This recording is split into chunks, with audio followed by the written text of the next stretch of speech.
Students, question number 10th से proceed करेंगे हम आज। Exercise 6.1 application of derivatives. देखो क्वेश्चन है, a ladder 5 metre long is leaning against a wall. तो देखो ladder 5 metre long is leaning against a wall. ये वॉल है, ये लैडर है 5 मीटर लॉन्ग।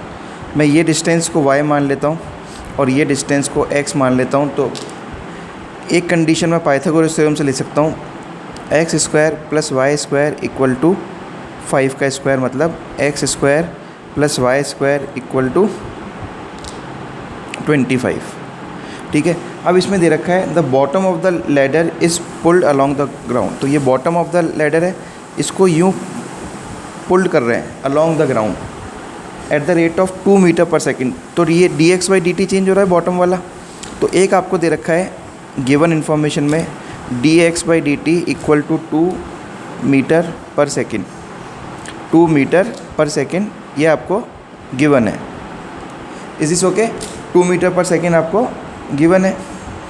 अब बोल रहा है how fast is the height on the wall decreasing when the foot of the ladder is 4 metre away from the. तो obviously देखो, अगर ये इधर आता जाएगा तो ये हाइट डिक्रीज़ होती जाएगी, तो आपको dy/dt निकालना है ना। अब x इक्वल टू 4 है, उस समय y क्या होगा? व्हेन x इक्वल टू 4, तो यहाँ सब्सटीट्यूट करते हैं हम लोग।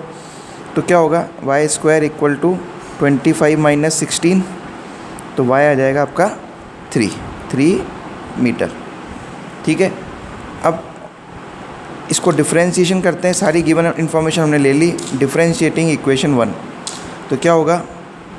2x dx/dt plus 2y dy/dt equal to 0, क्योंकि किसी भी कांस्टेंट का करते हैं तो 0 ही आता है। 2 कॉमन आ गया।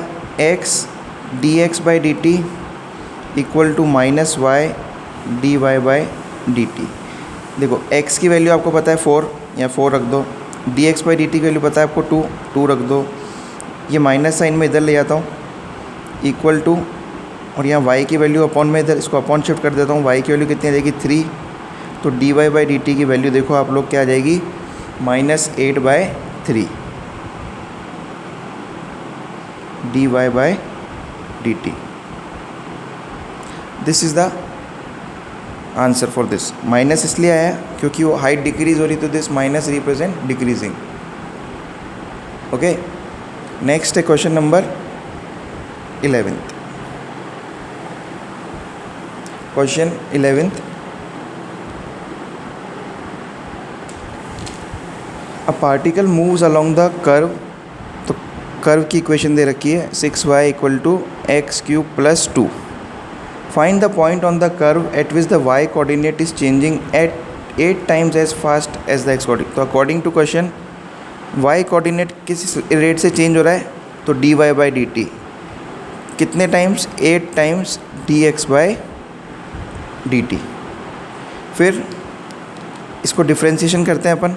6 dy/dt equal to 3x² dx/dt plus 0, तो 2 का 0 हो जाएगा। अब देखो 6 dy/dt को क्या लिख देंगे? 8 times dx/dt equal to 3x² dx/dt। देखो ये कैंसिल हो गया, 3 1 जा 3 2 जा, तो x² की वैल्यू आई 16। मतलब x जो होगा वो आपका क्या आएगा? +-4। x +-4 आया तो दो वैल्यू आएगी, एक तो x इक्वल टू 4 पे और एक x इक्वल टू -4 पे। तो x इक्वल टू 4 पे सॉल्व करते हैं हम लोग, तो 6y इक्वल टू 4 का क्यूब क्या होगा? 64 प्लस 2 66, तो 66। तो y की वैल्यू आ जाएगी 11, और -4 रखते हैं तो 6y इक्वल टू -4 का क्यूब -64 प्लस 2 -62, तो -62 अपॉन 6 इक्वल टू -31/3। तो जो कोऑर्डिनेट्स आएंगे वो आएंगे 4, 11 and -4, -31/3। This is the required result. Okay, next question है question number 12. The radius on an air bubble is increasing at the rate of half centimetre per second. तो radius दे रखा है rate का, तो D R by D T आपको given दे रखा है half. अब बबल का जो शेप है वॉल्यूम उसका होता है 4/3, स्फेरिकल शेप होता है 4/3 pi r cube. These all are basics, you must be remembering the formulas, right. अब इसका चेंज क्या आ गया, D V by D T equal to 4/3 pi into 3r² D R by D T. D R by D T आपको half दे रखा था, substitute कर दो. और रेडियस कितनी पे निकालना है आपको, 1 पे. रेडियस कितने पे, 1 पे. तो D V by D T when R equal to 1, तो क्या होगा 4/3 पाई इंटू 3 इंटू 1 का स्क्वायर इंटू हाफ. देखो ये तो कैंसिल, 2 1 जा 2 2 जा, तो आंसर आ गया 2 pi centimetre cube per second. Question number 12. All questions are based on this concept only. Last year this exercise was terminated because of 70% course was there, but this year there is no circular related to this, so we are covering this, right. तो इस तरह से proceed करना है आप लोगों को. Question number 13 आप लोगों का होमवर्क. क्वेश्चन नंबर 14 देखते हैं.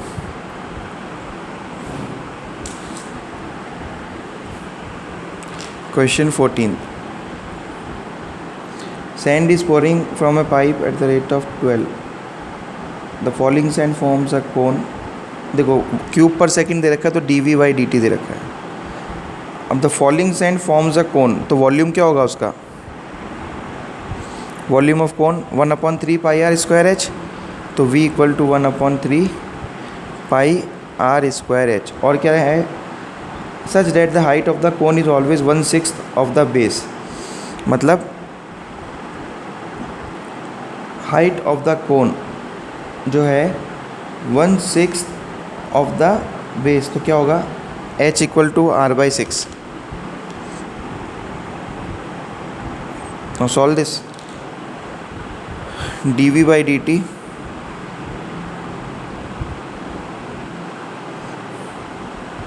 Equal to 1/3 pi. r की वैल्यू देखो 6h लिख सकते हैं, क्योंकि यहाँ 2 वेरिएबल है, मैं किसी एक में कन्वर्ट कर रहा हूँ. तो 6h का square into h. D V by D T, तो 1/3 पाई 36h स्क्वायर इंटू h. 3 1 जा 3 12. तो D V by D T 12 पाई, ये h क्यूब हो जाएगा, तो 3h square D H by D T. हमें हाइट 4 पे निकालना है, और D V by D T हमें दे रखा है 12 इक्वल टू 36 पाई h कितना है 4. तो 4 का square 16 into D H by D T. 12 1 जा 12 3 जा. D H by D T की वैल्यू आ जाएगी आप लोगों की 16 3 जा 48, 1/48 pi centimetre per second. Okay, so in this way you have to proceed. Now last question, question number 15 हम लोग करेंगे.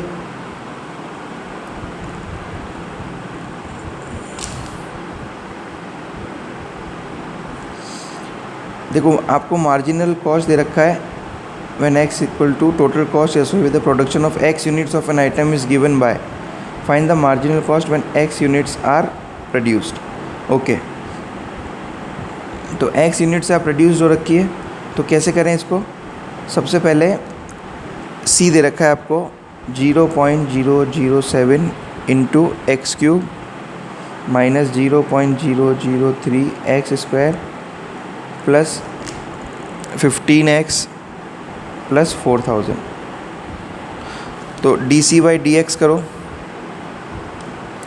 0.007 इंटू एक्स कितना है 17, तो 0.007 into 3x² minus 0.003 into 2x plus 15 plus 0, differentiation कर दिया।